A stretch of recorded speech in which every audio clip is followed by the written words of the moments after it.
Economics is an empirical science where we state hypotheses and test them. So, what I'd like to talk about is evidence that would convince me to reject my Climatopolis thesis.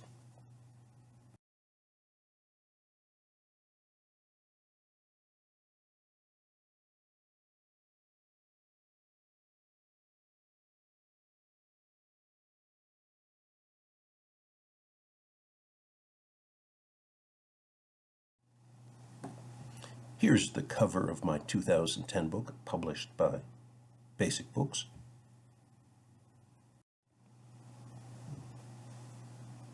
The main thesis of my 2010 Climatopolis book related to the environmental and urban economics of adapting to climate change. I take the climate science seriously, that climate change is a very serious risk. But the argument of my book is that because the world is urbanizing, because a majority of the world now lives in cities, and that this trend will only continue. In the United States, over 80% of us live in metropolitan areas. As we live and work in cities, this greatly helps us to adapt to climate change, to the risks associated with climate change, the risks which I'll talk about in a moment. This is not a free lunch. We, of course, will bear costs to adapt. We always bear costs as we change our lifestyle. But part of my book was to challenge the doom and gloom that many environmentalists advance, that many environmentalists, their heart's in the right place, but they have argued that we can't take a punch. And I have always argued over the last 6 years that climate change poses the best. A silver lining of climate change is that it allows for a strong test of basic arguments made by economists, that we change our behavior as the rules of the game change. Well, there's an implicit assumption among environmentalists that we just keep doing what we've always been doing, and like lemmings just fall off a cliff. And so climate change will offer an important test of this hypothesis. I want to contrast rural versus urban areas. Rural areas, which are farming areas, are almost always poorer than urban areas. When you live in cities, you earn extra income because of the possibility of who you can trade with and who you can learn from. You can specialize in a city. We see brain surgeons in cities. The brain surgeon sells highly specialized skills to those, unfortunately, who need his services, and then he purchases everything he needs, from dry cleaning to food, from others in the city. So cities are all about trading and specialization, and this raises one's income relative to farmers who are exposed to climate conditions. So the second bullet point: people who live in rural areas, their income is much more sensitive to climate conditions, rainfall, temperature, than those who live in cities. Think of Singapore with its insulation from the heat. Final bullet point for why urban areas are better prepared to deal with climate risks than rural areas is that government is more active and effective in cities, and government can provide public goods, emergency care, emergency notifications, helping the poor. There's a question: do government officials have incentives to do so? But they have the resources from the tax base, and we'll talk more about that in a moment. Unfortunately, I'm going to do just a little bit of statistics here, because again, this is a discussion of what evidence would convince me that I'm wrong, where the key question that interests me is my optimism that we can adapt to many of the changes that climate change is going to induce. So I'm thinking about a person. Think of yourself if you had lived in a city in 1820, 1920, or the year 2016, or the year 2040. Unfortunately, all of us face a probability of death every day. And a statistician with a sample of data can code up who survived the day versus who died during that day or that year. And then in a standard statistical analysis, you would try to explain the propensity to die in a given year at a given location as a function of environmental exposure to extreme heat and to natural disasters. So in this equation that I've written out, where it says A plus beta subscript T times extreme heat, the way to think of that is, if it's over 95 degrees every day, how much does your probability of death go up by? So we expect beta subscript T to be positive. And the reason there's a subscript T on that is because the effect of heat on your probability of death might change over time during a time when there's no air conditioning. That beta may be much larger than if there's a time when we have terrific air conditioning. And then continuing to read this expression, plus G of T times natural disasters. So if where you live, whether it's New Orleans, Cairo, if that area experiences floods and other natural disasters, how much does your probability of death go up by? That's measured by this G of T. And that coefficient could change over time if we build buildings out of better materials, if we have better zoning codes, if we have better hospitals, then the impact of natural disasters could shrink. And the math of that would be this G of T shrinking to zero. And of course, extreme heat and natural disasters are not the only causes of death. So I add in control variables. For example, do you smoke? Are you old? Are you poor? And those would be examples of control variables. And then this U are just other factors that the statistician doesn't observe, but that cause death. The key thing I'm going to be talking about across these hypotheses is this beta T and this G of T. So the first point I want you to think about is the Climatopoulos thesis would argue that both B of T and G of T are shrinking towards zero over time because we've urbanized and we're getting richer. The impact of heat on death and the impact of natural disasters on death, I claim, are shrinking over time. There's a question of how quickly they shrink to zero. But the doom and gloom crew would say that these betas and G's never change, that these are like physics coefficients. And as climate change causes more extreme heat and as it causes more natural disasters, that there's just going to be more death. In my mind, there's a race here that yes, climate change will increase extreme heat people are exposed to, and it may increase the severity and quantity of natural disasters. But if this B and this G shrink towards zero, that's adaptation. We actually experience less death risk despite what Mother Nature's dishing out. And I'll talk in a couple of minutes of what could be the basis for that.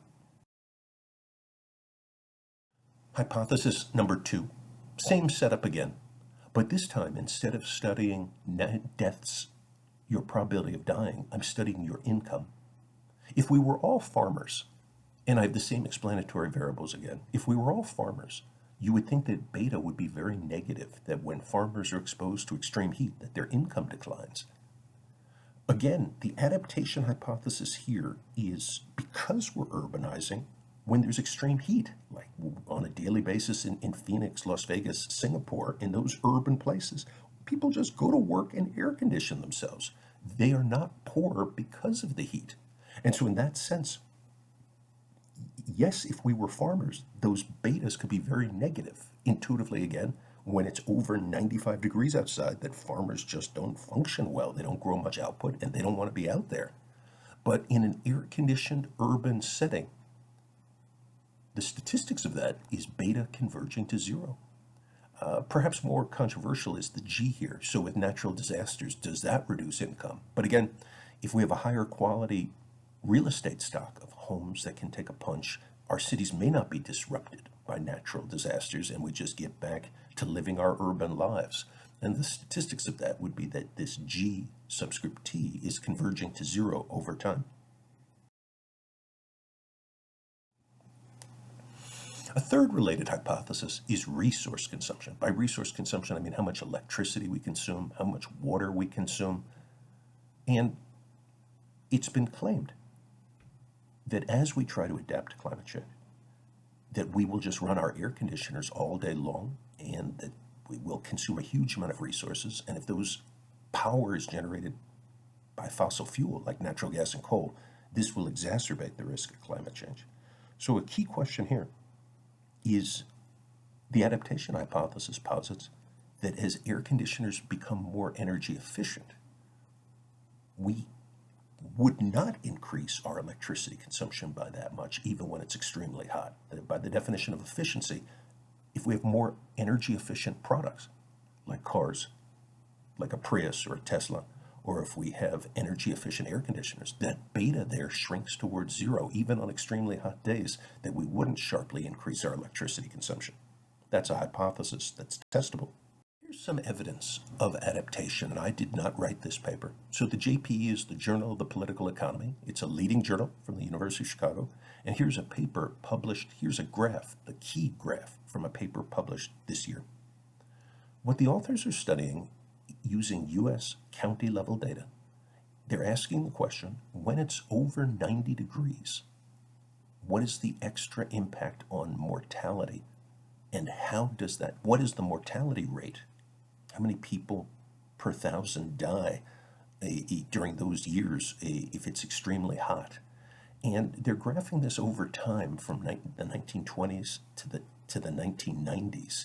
Keep an eye on the blue line and notice that it's shrinking towards zero. So this blue line really represents this beta T of this log mortality rate on the vertical axis is really the probability of death. And these guys are documenting adaptation, historical adaptation, that this beta is shrinking towards zero. That when it's over 90 degrees, that the death rate is shrinking towards zero. Now, of course, it's still unpleasant on those days. There's a question how you make the most of those days. But there's very successful people living in Singapore, Las Vegas, and Phoenix, and this shows that they've come up with ways to handle the heat, that they have choice, but they continue to live there. This blue line sloping towards zero, it's positive, but sloping towards zero is evidence in favor of the adaptation hypothesis. Research is now going on in other countries like India. And the cause of this is the diffusion of air conditioning. As more people have air conditioning, the impact of extreme heat on mortality risk is going to zero. And this is the adaptation hypothesis. Cities, because they allow us to earn extra income, allow us to afford air conditioning. So this urbanization and air conditioning go hand in hand. So just to summarize, over time, I claim the impact of heat and bad climate shock shrinks, the negative impacts these have. The math of that is that these beta subscript T and these GFTs are converging to zero. The geometry of this would be a series of graphs like those presented on the previous slide.